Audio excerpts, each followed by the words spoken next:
my fellow comic book collectors, it's Alan, the Comic Collector Geek, and this is the Sunday video where I look at the hottest Golden Age comics of the week. And this week is probably the most important week in comic history, and could actually mark what I've been predicting in terms of a turnaround in the market. And the reason I say that is there was a heritage auction sale, signature auction sale, big deal sale, where where they sold some of the highest graded copies of comic books ever, ever. And the reason I say ever is some of these books have never sold before. And they are ones that are setting records. And last time that we had sort of like one of these historic records was really back with the Amazing Fantasy 15 that sold for 3.65 million just before COVID, the COVID spike. These sales that I'm going to talk about today are in line with that. They're even more historic than that. They're setting a new bar to what we consider to be the most expensive comics in the hobby. And we're going to see the biggest sale in comic book history in this list. So big video in terms of what I'm going to be talking about. Let's get into it. First one on the list, number 10 on the list, is Mystic Comics number 6. This is from Timely, 1941. It's an Alex Schomburg cover. Really cool cover too. It's like got Nazi cover. It's like, typical like Alex Schomburg stuff going on. Lots of action, lots of fun stuff. Bondage, guys getting punched. It's fun stuff. This is actually the very first appearance of the Destroyer. And the Destroyer is actually Stan Lee's first created character. It's his first character. And he's on the cover. He's a cool character. And he's one of those characters that is collected by collectors. That collectors of, these kind of more obscure characters really appreciate him. And any book that has a Destroyer in it usually goes for big money. But this is his first appearance. And it's such a key book. This was a 5.0 restored copy that sold. And the restoration was a spine split sealed. So this was a restored copy, but it sold for $10,200. Now this is the only sale in this grade. If we want to compare it to anything, we could compare it to the Blue Label, but a Blue Label hasn't sold in this grade since 2002. So it's been a while since a Blue Label sold. And back then, it sold for $833.75. So it's gone up a bit in the last 20 some odd years. So we can't really compare it to that. Now, we can compare it to some other restored copies.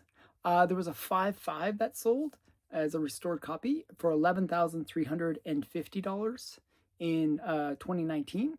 And there was a 4.0 restored copy that sold in 2020 for $5,280.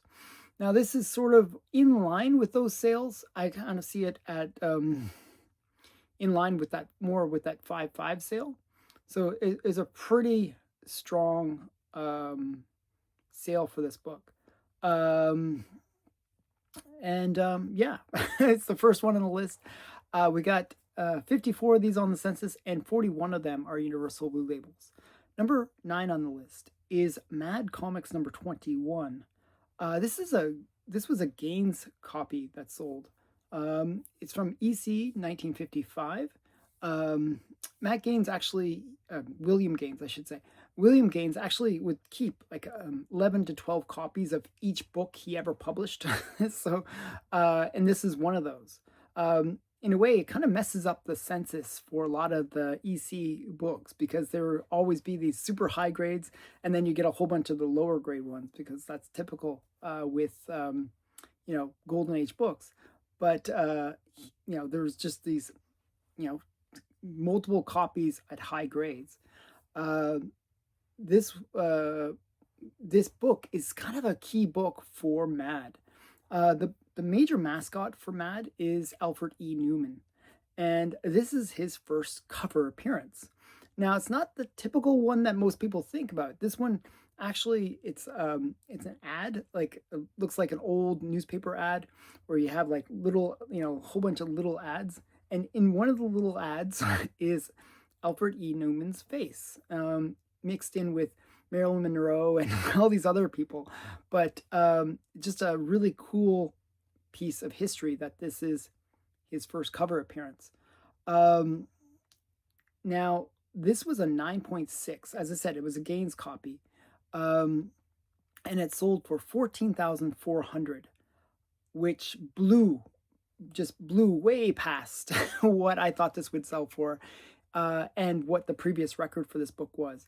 The previous record was set back in June of 2024 for $5,280 for another Gaines copy of the same grade. So just a massive sale, 3 times what it sold for last year. Huge sale. There are 123 of these on the census, and 121 of them are Universal Blue Labels. Number 8 on the list is Phantom Lady number 17.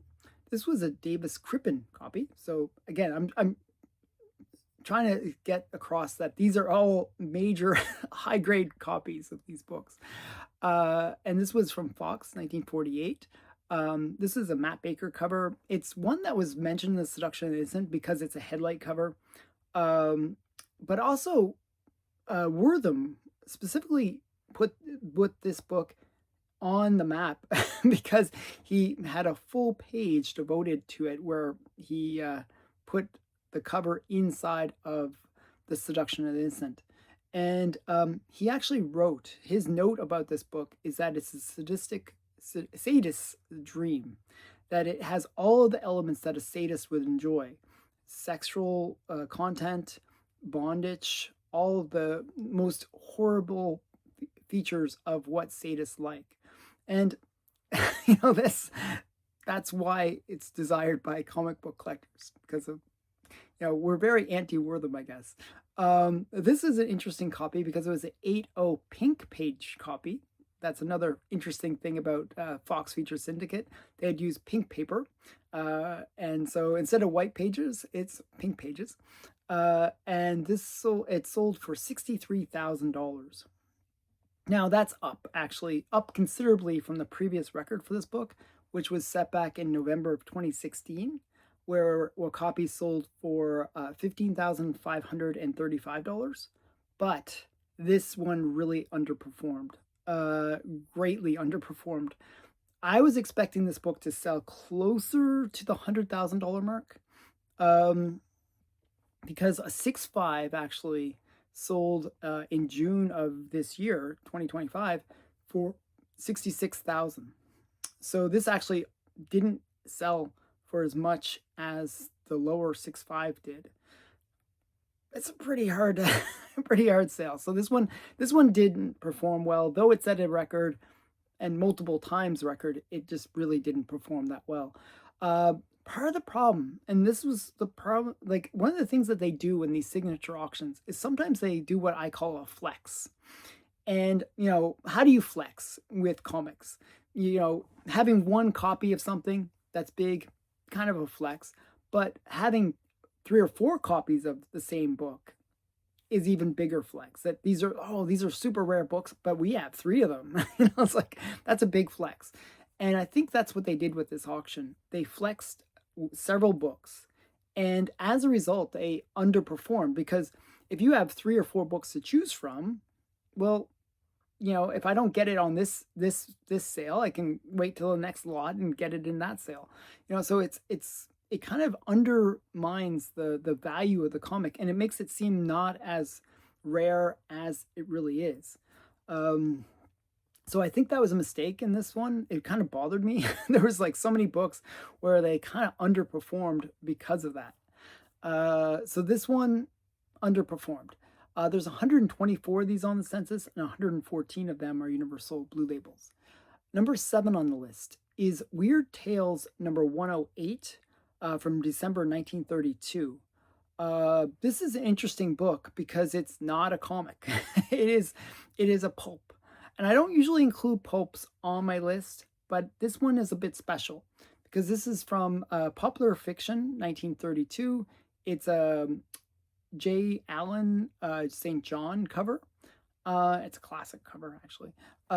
Well, this book is super important for comics because it's the very first appearance of Conan the Barbarian.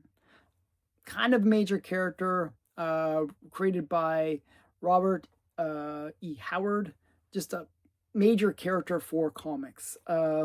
He is really the character that started the whole, fantasy part of the comic book market. So, kind of major. And for one of these books to sell, big deal. And this is the highest grade copy of this book ever to sell. It was an 8.5 copy that sold, and it sold for $80,400, $84,000. So $84,000. Massive sale, massive sale. Now there is a guide for pulps, and the guide lists an 8.0's value as being $3,700. so this one is way above that. Like, not even like, normally you get a doubling effect at the highest grades, but this is like 20 times what the highest grade previously was marked as being worth. Now there was a 7.5 that did sell at auction that we can kind of compare to it, that happened this year. It was actually earlier this year. There was a 7.5 that sold, and it sold for $24,000. Well, let's do the math on that. This is kind of in line with maybe if there's in between grades. So let's say there's a 7.5, an 8.0, and 8.5. Usually what you'll have is, if those are the top three grades, you'll have like this weird doubling effect where the 7.5 will be half as much as the 8.0, and the 8.0 will be half as much as 8.5. Well, if you do the doubling, you would expect this book to be around that 80 to 90,000, and it kind of fell in line with that. So a really strong sale though. Yeah, and it was a white pager too, which for a pulp, oh my goodness, is insane. So just a really nice book, and it sold for a new record. There are 36 of these on the census, and 28 of them are Universal Blue Labels. Number 6 on the list is Batman #1 from DC Comics, 1940. It's a Bob Kane and Jerry Robinson cover, and it's the first appearance of the Joker. It's also the first Batman title, and it's also the first appearance of the Cat, not Catwoman. So Selina Kyle is shown in it, but she's never shown as Catwoman. And what it was there was notes that were passed after a crime was committed, where it was signed The Cat. So kind of an interesting book, very important for Batman collectors.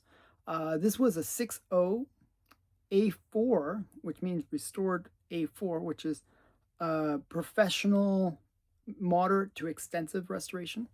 And it sold for $87,000. Now, the restoration included tear seals, pieces added, and completely cleaned. Major restoration, cannot be undone. Okay. Now, this book blew past the previous record for this book, which was set back in September of 22. So at the height of COVID pricing, where it sold for $72,000. This book actually had, in more recent years, been underperforming.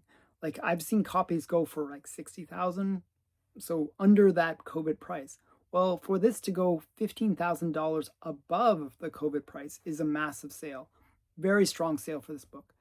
But just to give you a sense of how much restoration impacts the value, Blue Label 6.0, it's the same grade, Blue Label, sold for $500,000, actually $552,000 back in January of 2023. So it just shows you how much the restoration is the label of death, where it kills the value, especially at these higher grades. So there's 322 of these on the census, and 153 of them are Universal Blue Labels. So most are restored. Okay, number 5 on the list is Flash Comics #1. There was actually 4 copies of Flash Comics #1 on this at this auction, so that was interesting. This is from Detective Comics, DC Comics 1940. It's a Sheldon Moldoff cover, and it's the first appearance of so many important characters. It's the first appearance of The Flash. It's the first appearance of Hawkman. It's the first appearance of Johnny Thunder. And it's the first appearance of Sierra Saunders. And she becomes Hawkgirl later on. So very important book, just a huge book. This was a 3.0 that sold, and it sold for $90,000. Now it's the only sale in a 3.0, but I feel like this one kind of underperformed again because there was 3 other copies that people could have chosen from. Actually, the funny thing is there was a 1.8 that sold, it restored 1.8 that sold for more than what I expected it to sell for. And that was the last sale. So I think what happened was people underbid on this one, underbid on the next one, underbid on the third one, and on the fourth one, they all went for it. It's the weirdest thing. So yeah, like this one really didn't perform well because I'm comparing it to 2 other sales where there was a 2.0 that sold for $75,600 back in October of 2022, which would be roughly $113,000 if you do the price per point. And there was a 5.0 that sold in October of 2024, more recent sale, for $174,000. Which if you do the price per point would be around $104,000 is what you would expect this book to sell for. So I thought this was going to be about a $100,000 sale. So when it sold for $90,000, I think it just slightly underperformed. Again, putting multiple copies on the same auction, not a good idea. There are 96 of these on the census, and 53 of them are Universal Blue Labels. Number 4 on the list is Action Comics #12. This is from DC Comics 1939. It's a Fred Gardner cover, and Gardner cover, I should say. And it's a Zatara sci-fi cover. Very cool book because it also has possibly what you would consider the first appearance of Batman. And the reason I say that is there's a 1-panel ad for Detective 27. So technically, the first time you see Batman would be in this book because he's on the cover of Detective 27. Now, this was a 9.0 that sold, and it sold for $204,000. Now, this is the highest grade for this book, and it's the only sale that's ever happened for this grade. And the interesting thing about this is there's not many even closer grades that sold recently. There's just the closest thing that I have to compare it to is a 3.0. A 3.0 sold back in November of 2024 for $15,600, which, you know, this is like 10 times more expensive, but it's only 3 times higher in grade, if that makes sense. So this sold for 3 times what you would expect the value would be per point. Now, typically, as I said, there is that doubling effect at the higher grades. I would have expected this book to be more in that $150,000 range, but when it sold for $204,000, it was just a massive sale. This was a very, very strong sale for this book. You know, very impressive sale. Very cool cover, actually. I really like this one. There are 53 of these on the census, and 35 of them are Universal Blue Labels. Number 3 on the list is Captain America Comics #1. This is from Timely, 1941. It's a Joe Simon and Jack Kirby cover. And this one is such a historically significant book because on the cover you have Captain America punching Hitler. Now, at the time, the US was not at war with Germany. So that is technically, very interesting that they were saying the writing's on the wall. We're going to go to war with Germany, and this is kind of saying that, kind of putting that out there. I think this is a really historically significant book. It's actually the first time you actually see Hitler on the cover of any comic. And also, it's the first appearance of Captain America, Bucky, and the Red Skull. So it has that going for it as well. So a bunch of cool things about this book. Very important book. This was a 5.0 white pager that sold, and it sold for $204,000. Another massive sale. Now, this actually beat the record that was just set back in January of 2024, where a copy sold for 180,000.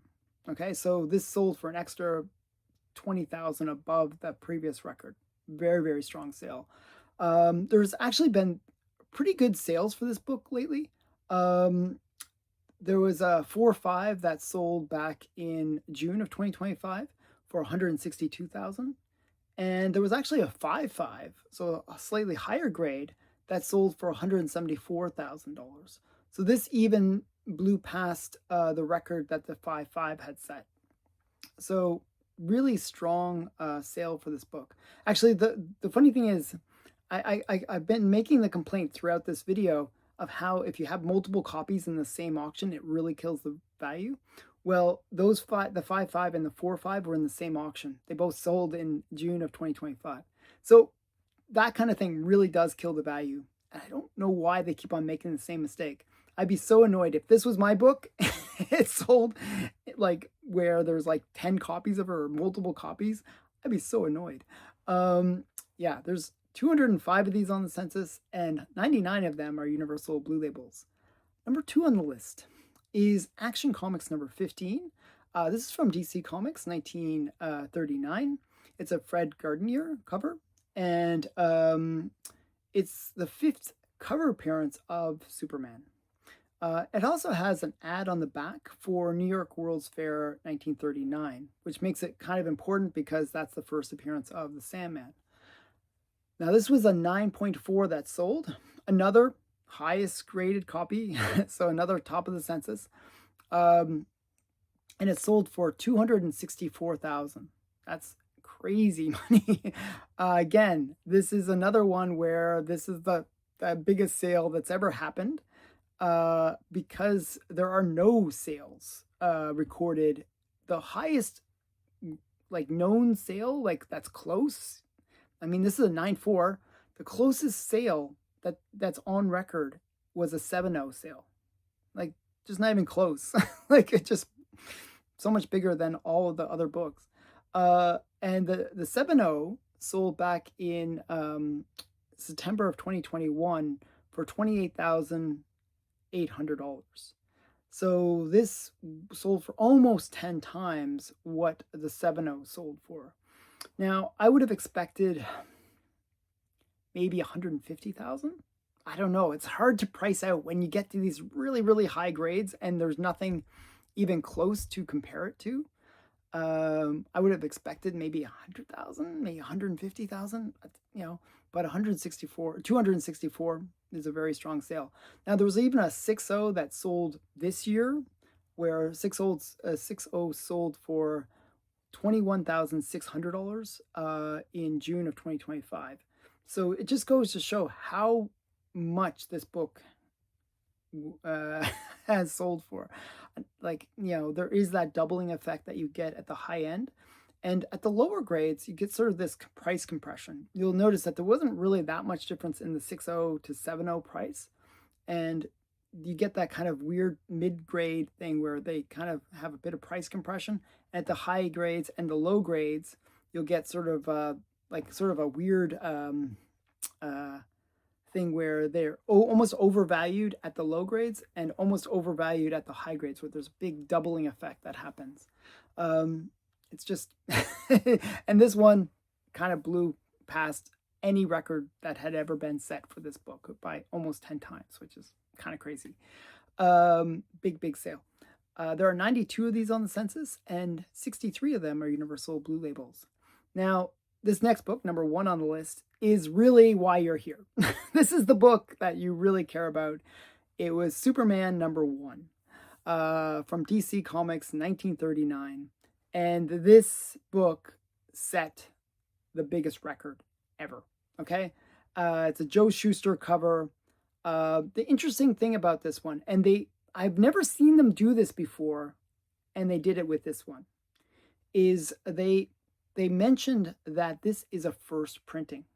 Now, not many people realize with Superman 1, it was not Superman 1. It was never actually Superman 1. Superman 1 does not exist, by the way, people. It does not exist.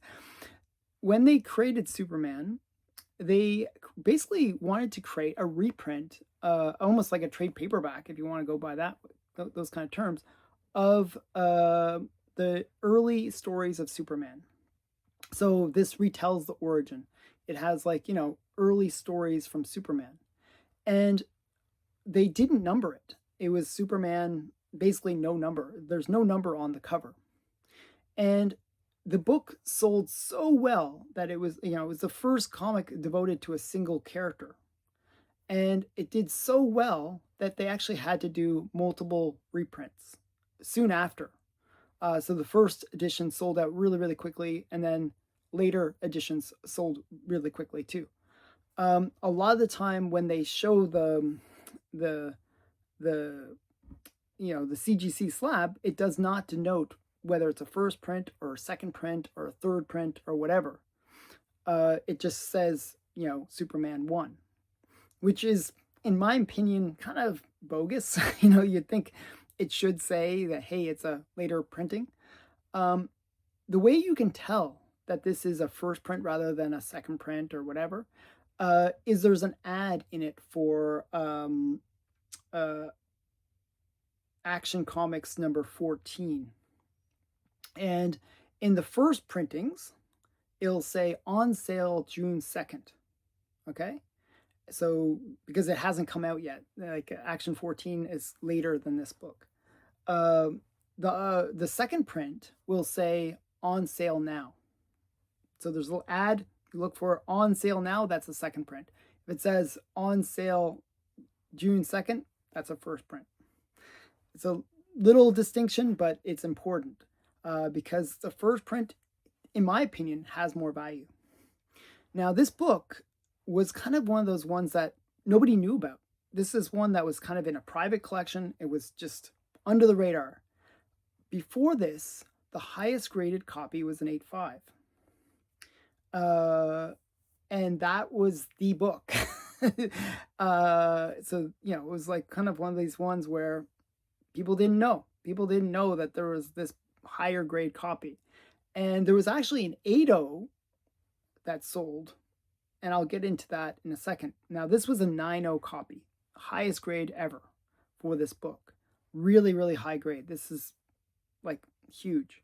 And it sold for $9,120,000. That's insane. It's a big, big sale. I was actually kind of projecting this book to sell for around 6 million. And the reasoning that I had for that was if you look at the 8.0 sale, it sold for $5.3 million. Okay, that was the Mile High copy, and that was back in 2022. That was a really, really big sale. And it was a sale based on it being the highest that was people knew about, that were really aware of. And I actually thought what would happen in a weird way is that when you have this book that's much higher grade, in a weird way, it would actually hurt the value of the 8.0 copy. That all of a sudden, well, why are we giving this doubling up effect at this 8.0 price, at this 8.0 grade, if there's actually a higher grade above it? And I really thought that they would, that maybe that 8.0 would probably sell for around 3 million now. Okay. I thought it would be kind of like a lower value based on the discovery that it's no longer the highest grade. And now that there's this new highest grade one, and it would sell for around 3. and then you get the doubling effect. I thought, okay, well, if you consider that, maybe it would sell for around 6. And for the like up till like a couple days before this, the actual auction happened, it was hovering around that $5 million price. So it looked like it was going to go for around that $6 million. Well, it sold for 9. So what we've seen is actually that this is really showing a lot of strength in the market, that people they're not holding back on this one. Um, like I'll show you the doubling effect. There was actually a 7.0 that sold back in January of 20, or was it January? Yeah, June of 2024, for $2.3 million. So, you'll see that they're from a 7.0 to an 8.0, one grade, it doubled. So you would expect from an 8.0 to 9.0, maybe it would double again. As I said, I do believe that the value of the 8.0 has been hurt by the discovery of a higher graded book, but this is a really big sale. It just shows that people are, if they're willing to spend $9 million on a comic book, at then it is crazy, and it shows that the market isn't dead, people. The market isn't dead, and a lot of the time when you get these really, really big sales, it drives interest in the hobby again. Especially if somebody's willing to spend that much money on a single book. And I think it bodes really well for them, for the comic book community, the hobby, that we're seeing these big sales. Now, I'd be curious who bought this book. Was it a consortium, or was it an individual buyer, or was it, who bought this? That'd be a thing that I'd be really curious about. But massive sale, history making sale. This is the biggest sale in comic book history. And it makes you wonder if an Action 1 or some other bigger book, I mean, because Superman 1 is a big book, but it isn't the biggest. Now, if one of these bigger books comes out, what will be the price? And that's really my thoughts. Like, I'm wondering, what if a high grade Action 1 comes up to market? Will it be a $10 million, $15 million book? So that'd be curious. I think this is really bodes well for the comic book hobby. I'd love to hear people's opinions about it. Put it in the comments below. Finally, there's 192 of these on the census, and 80 of them are Universal Blue Labels. Thanks for watching. Bye for now.